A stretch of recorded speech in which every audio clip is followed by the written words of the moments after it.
Welcome back to another week of Hawk Talk. It was an exciting weekend for Dickinson State University. Great time to be a Blue Hawk. We'll quickly recap what we had in store.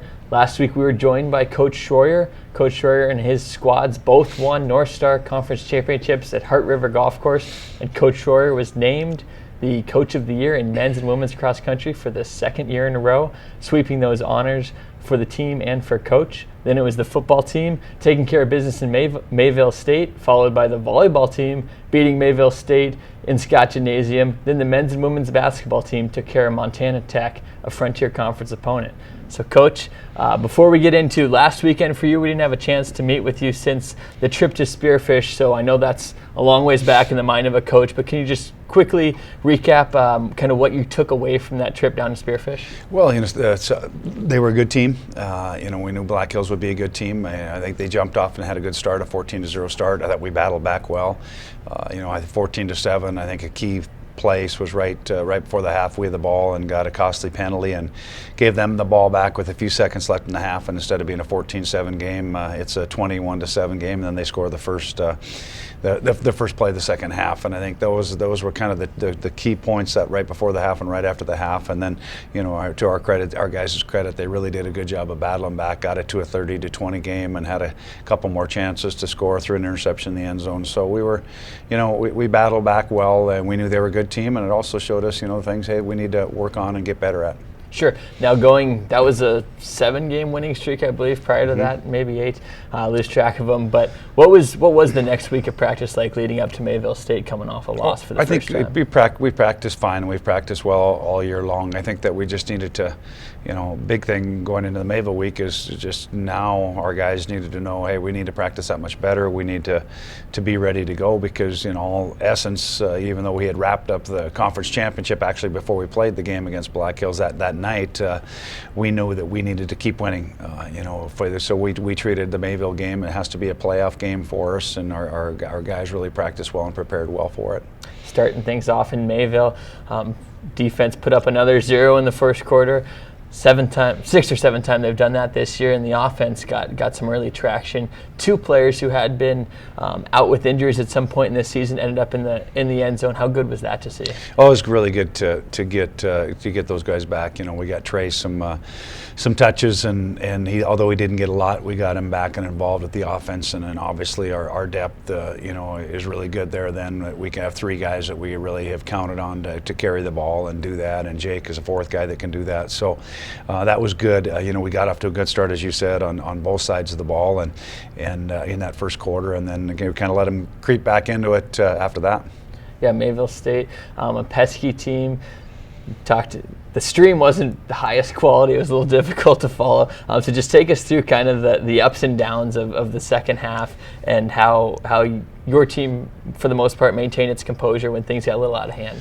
Yeah, it was just one of those games where it felt like we were like one play away from kind of blowing it out, and then the next minute we were one play away from it being a close game. And we got up 27-8, and then they scored there right before the half to make it a 2-score game. And then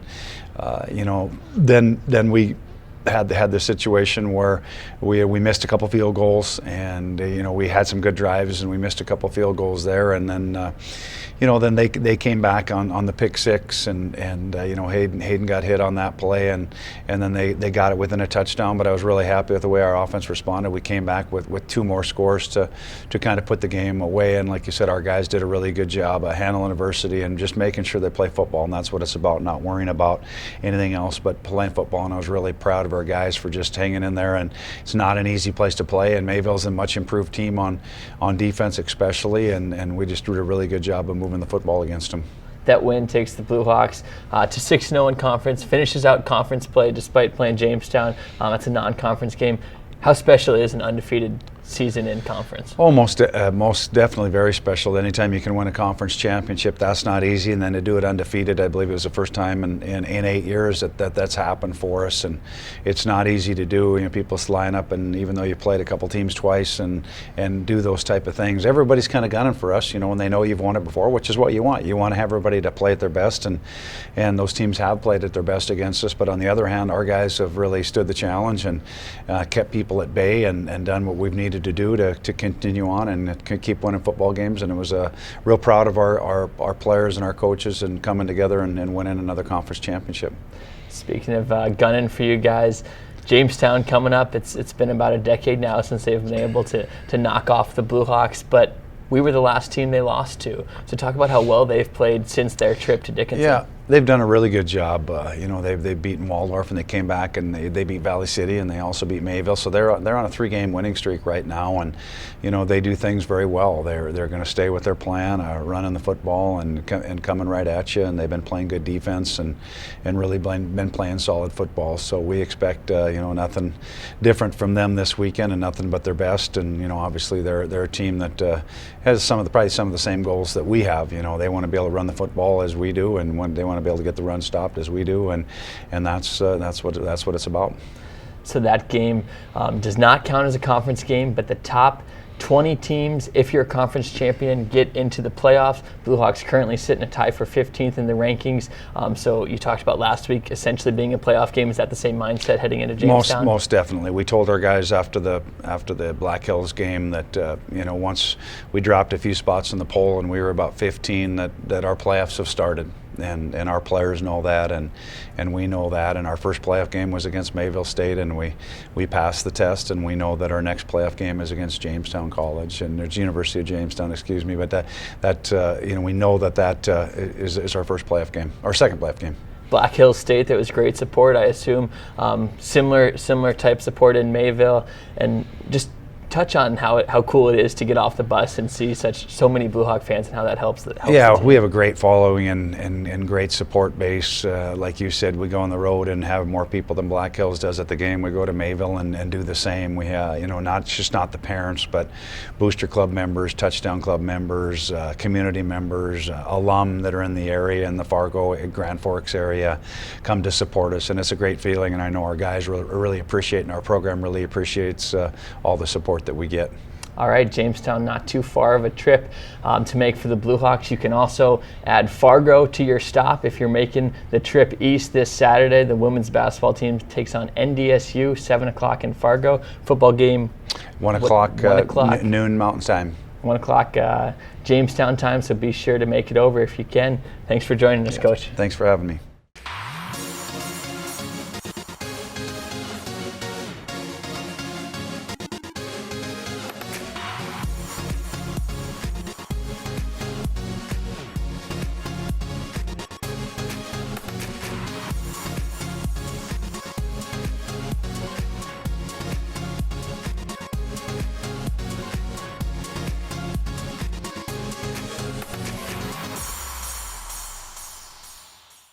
We're back on Hawk Talk for the Blue Feather Focus. The Blue Feather Athletic Association makes it possible for Dickinson State student athletes to get scholarships, help them achieve their education. Joining me also is Parker Robinson. He will kind of transition into more of a hosting role once his class schedule allows him to. But we're also joined by Robert Sterling. If you want to go ahead and introduce yourself, tell us what sport you play and where you're from. Hey, I'm Robert Sterling.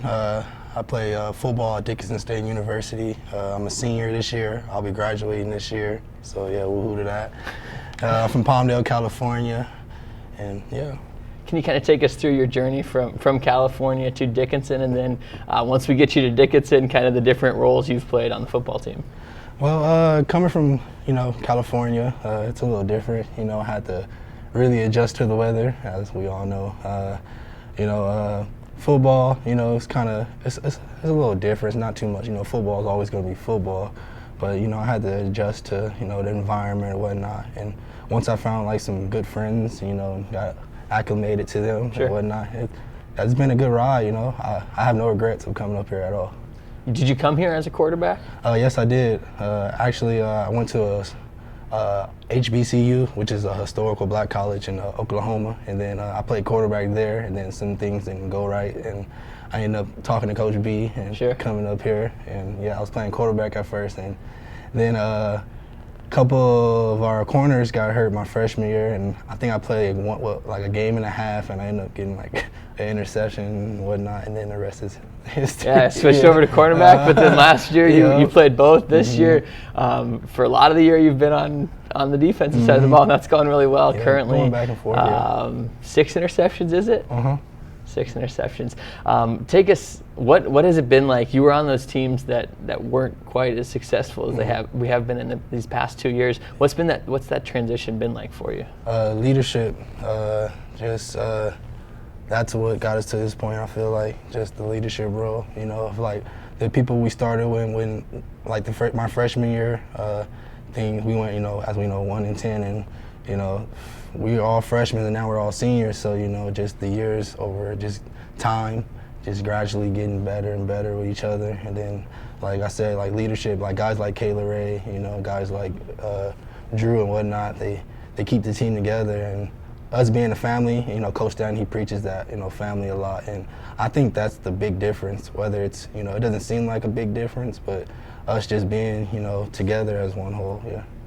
When you mentioned leaders, want to include yourself in that. The Miles City game was a high school field. We had the opportunity to be very close to you guys on the bench, and things weren't going our way, and we could hear you as one of the leaders, you know, letting people know, you know, it wasn't going to be easy. There's no reason to bail on the plan, anything like that. So just want to compliment your leadership as well. But it hasn't just been football for you here at Dickinson. This last couple of months, you've really gotten involved in something on campus that's brought about awareness to maybe your situation that people here in Dickinson aren't necessarily familiar with. So can you kind of take us through your action in that role? Yeah, we've been getting this forum going. We actually had 2 meetings already. It's called like the Courageous Conversation, and we just been getting like kids from the school, you know, from like different backgrounds and from like different countries and whatnot to come out and like speak their mind. Also, this last forum, we got some people from the city of Dickinson to come out and, you know, speak and tell people how they feel about, you know, diversity and everything going on in the community. And it's been some good discussions, and I feel like things are gradually, you know, changing. People are, you know, opening their mind to things more, and it's starting. You're seeing some change around here, yeah. Sure. And Parker, with your role as a student senator, how nice is it to see conversations like that take place to where the climate on campus is comfortable for someone like Rob to initiate those conversations and other people to join? Yeah, we want to see the school be a place where everyone can grow and everyone can learn, and events like that have been led by some of the members of the football team being leaders in the community on campus. It's great to see everyone getting involved in that. Yeah. As we trend towards graduation, what's going to be the next step for Rob Sterling? I want to go into coaching. Well, I'm getting my degree in composite social science, which, you know, it's criminal justice up here. It's a criminal justice track. So I want to go into counseling and go into probation, you know, so that's the plan. But in my near future, I want to do some coaching. That's what I want to do. I want to help out some youth and whatnot. Yeah. Sure.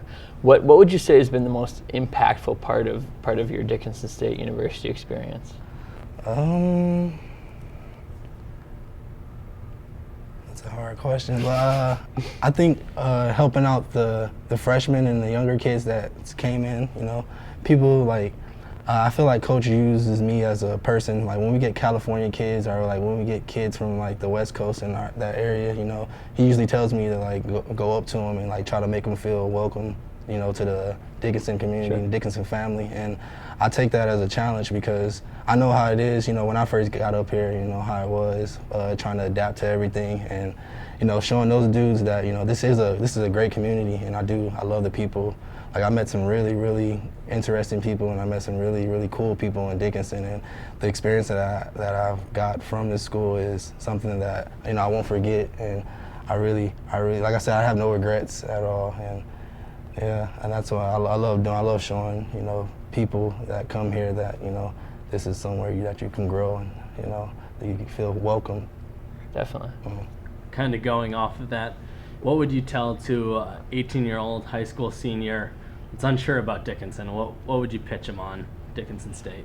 That, like I said, I can't shy away from it enough because there's been more positive than negative, up here. Like the good outweighs the bad, a lot. And Coach Stanton, he always preaches it. And family, like that is the truth. That's the honest truth. And once you're a Blue Hawk, you will always be a Blue Hawk, because those relationships you build and those, the people you meet up here, you're never going to forget them. And I'm pretty sure you're going to continue to, keep in touch with those people because they're good people, Sure. Good, genuine people. Now, who would you say has been your biggest role model to help get you to this point where you're near the country, leading the country in interceptions, but also near graduation? My mother, yeah, that's the one. That's an easy one. My mom, my mom, she has cancer, and when I go play every Saturday, especially as of lately, I had a bad game like a month or so ago against Presentation, and ever since then, I kind of changed my mindset going into games, and I'm always a man of God and I pray and whatnot, but my biggest motivation, because I had a conversation with my mom not too long ago, and we just sat on the phone for, a long time just talking about life and stuff, and, like the things she has done to, better my life, and I kind of took that to heart, and like, I play for her, because, everyone knows cancer is one of those things where it's, you never know, so I try to go out there and give it my all for her, and I think that's really my motivation, to go out there and play with some passion, to play for her. Yeah. I remember you bringing up your mother in FCA. Do you want to talk a little bit about FCA and what kind of that role has been for you here at Dickinson? FCA, Fellowship Christian Athletes. I love it. I met my man Ty. Man, he's actually, I can't leave him out. He's actually been a big help to me personally. I can go and talk to him about any and everything. And I met some other Christians, that we all come together as athletes, and I feel like when you can do that, you can build your relationship with God, because you have people that you could actually sit down and talk to it, have genuine conversations about it, and you could feel where their heart is with Jesus, and it's a big key to keep you going throughout, your years of college, and I advise anyone, who's a college athlete, if you have any type of program like that, then you should go for it and really look into it because it helps. All right, wrapping things up, what are your final thoughts about your college career wrapping up here?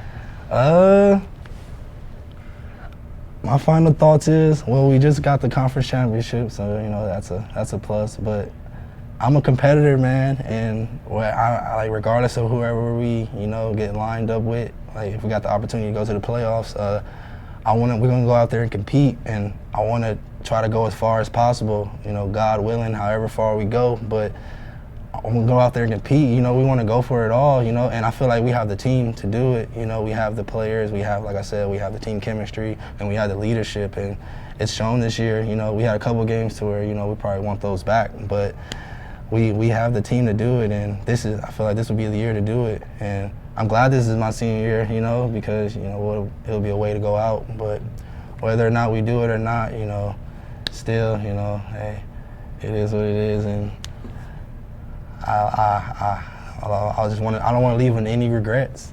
Sure. Well, Rob, thank you for joining us this week. I think it's pretty clear Rob Sterling has a pretty cool story, making his mother proud, but showing that anyone can have a successful experience at Dickinson State University. So thanks again to Rob, and we'll be back right after this.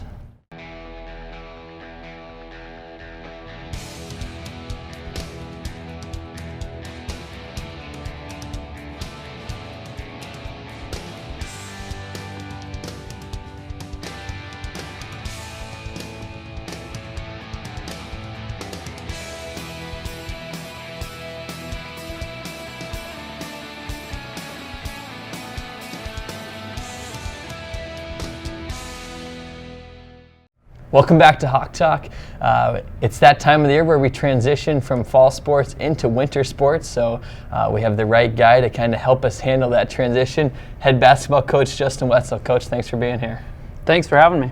Now, before we get into a successful weekend for you, before we get into that, lots of new faces on the team. Can you kind of talk about the composition of the program and where we're at with new faces and kind of how they're meshing so far early in the year?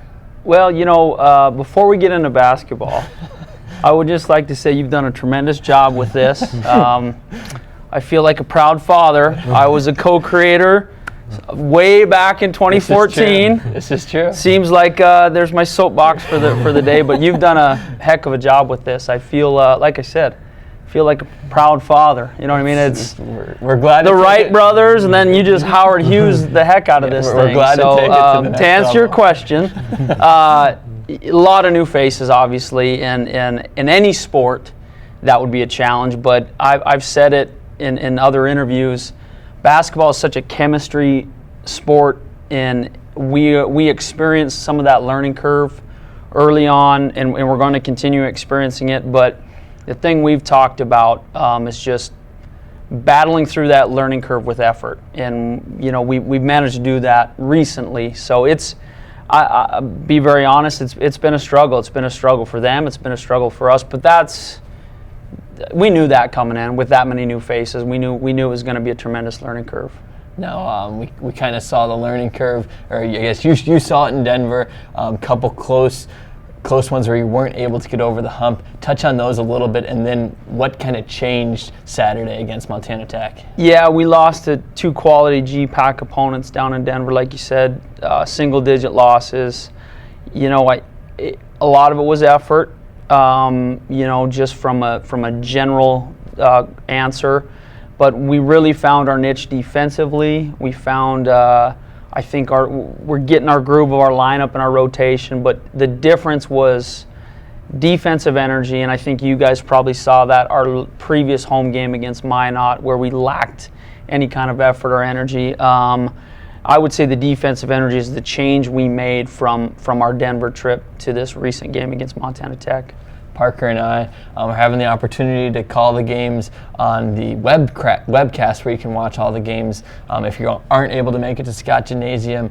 And we both kind of looked at each other with raised eyebrows, the intensity the team played with, and not just the intensity, but smiles everywhere. Sure. Just touch on how that attitude adjustment or effort adjustment can make such a big impact. Yeah, no question. It's contagious. That's a cliche, but it really is. Energy is contagious. Enthusiasm is contagious.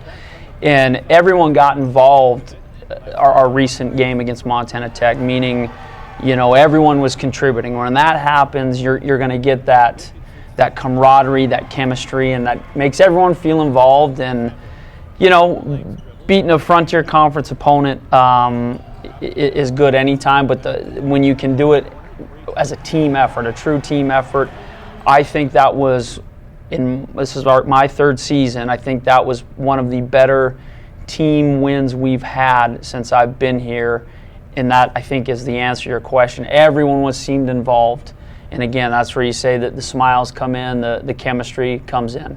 Now, obviously, it's a learning curve. We talked about the learning curve for the players. What learning curves are you going through as a coaching staff to kind of adjust and make sure that what you saw Saturday can be replicated throughout the season? Yeah, we just had to, film. Film is the big thing, showing them the difference in film, the Minot game versus this game. For us as a staff, seeing where some lineups might fit. I think we put Marcus White at a more natural position than he was in the previous games, and that's all part of our learning curve too. We're still searching a little bit offensively, in terms of what we're really looking for, what our attack is. We know we want to share the ball, we know we want to move the ball, and we know we want to pass up good shots to get great shots. But the idiosyncrasies of that is something we're still trying to figure out now, as a staff. Frontier Conference this last weekend. It's Frontier Conference again. Yeah. This upcoming game with Rocky. Touch on what Rocky brings to the table. Tradition, as you know, Rocky has a tremendous tradition. They won the national title a few short years ago, 2009, I believe. They are in the hunt of that conference every year. They bring tradition, and I think and culture. Anytime you can do that, establish what Coach Drykosen's done over there, you're going to give yourself a chance every night you step on the court, whether it's on the road, at home. That's what they bring first and foremost from a program standpoint. From a specific roster standpoint, they have 2 Division I transfers from the University of Montana. They return a starting guard for them, Lango, and then also a young man that was injured last year, Hinton, is now back for them. So they're going to be your prototypical Rocky team that you're familiar with from your years helping with the program. Play very hard with some athleticism and that culture they bring. When they step on the floor, they believe they can win. Now we got 2 Montana boys here, Parker from Gardner, and Coach Wetzel was born and raised in Montana, I do believe. What kind of bragging rights, we'll go individually, what kind of bragging rights are on the line with this kind of gauntlet of frontier teams? What does a win do for you with your buddies who may be at these various schools? You know, for me, I have a couple friends who are athletes at Rocky and Tech as well, as we beat them. And, you know, just poking a little fun at. It'll be nice to hopefully get another one this Thursday. Yeah, hopefully, yeah. Try to give you win that bet. I won't ask you what it is for, but win that bet. You want me to answer that? Whoa, that's a loaded question. You know, I grew up in what I call the pretty side of the state, western Montana. I grew up raised in the Frontier Conference, Sure. and I know the tradition of it, and mixed in with the 2 Division I schools we have there. You know, not so much, you know, I guess bragging rights, if you will, but I just know how good of a league it is, and if we can compete, that gives myself and our staff a little bit of, hey, we may be all right in the North Star if we can compete in this league. Now, we have, like you said, we have a lot of new faces. They don't know what a Rocky Mountain College is. They don't know what a Carroll College is, and they'll find out real fast, you know, and that's not their fault.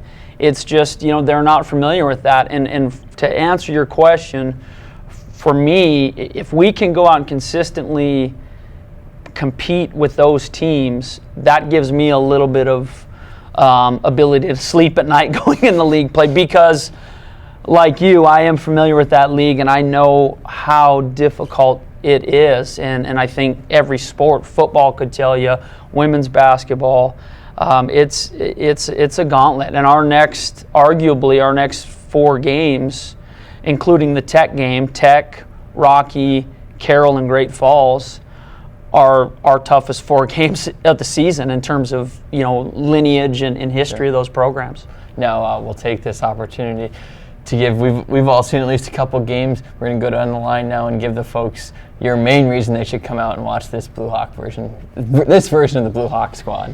You know, I think it's a team that's, you know, we be completely candid, and you know I try not to pull many punches. I think, you know, last year was year 2 for us. We really struggled in playing hard at a consistent level. We had a good group of young men. We just struggled finding that right chemistry and niche. And I think, you know, to answer your question, this group is finding their groove. They're finding their identity, and I hopefully, you know, their identity is continuing to grow into being the hardest working team on the floor. I think that's why, you know, people should give us a chance. Come on out. We are an exciting team when we're playing the way we did the other night. We have some decent athleticism mixed in with some really skilled players, guys who can pass the ball. Here's an idea, and hopefully to put it in numbers, we had 27 field goals against Montana Tech, 17 assists on 27 field goals. For you basketball experts out there, you may know that's doing a pretty good job of sharing the ball, and I think that's an exciting style of basketball, and they should ultimately come out because it says Dickinson State across those jerseys. Yeah, I agree. I think we saw it Saturday night. They came out, they made the extra pass, they hustled for the 50-50 balls, and I think they're going to keep growing throughout the year. I think we'll continue to see that. Yeah, my reason, I remember the first time we saw Coach Grappy's kind of redone version of his squad that last year. it's kind of like, oh wow, these, you don't usually see a team play like this, play so hard, and I think that momentum carried them all the way to a national tournament invite. And not to put that kind of pressure on Coach Wetzel, but this squad has the ability to play with that same contagious style, and I think momentum can carry not only from one game to the next, but can really build into something special. Thanks, Nate. That's high praise, tremendous pressure, but no, it's what Coach has done with the women's program. I mean, if we can have a fraction of that success, we'd be lucky. Good thing he doesn't have TV or the internet, so you'll never see me saying nice things about him. But I appreciate you guys saying that. He'll have his chance to see all the bright lights in the studio soon enough. But Coach Wetzel, thanks for joining us this week. Heck of a job. Thank you. Best of luck. That does it for this edition of Hawk Talk. Like we talked about, Blue Hawk basketball is going to be in action Thursday, 5:30 and 7:30 against Rocky Mountain College, 2 big-time contests against Frontier opponents. Cowboys and Candlelights coming up November 12th. DSUHeritageFoundation.org. You can get all the information you need for that. And DSUBlueHawks.com will keep you up to date on all the latest in Blue Hawk athletics.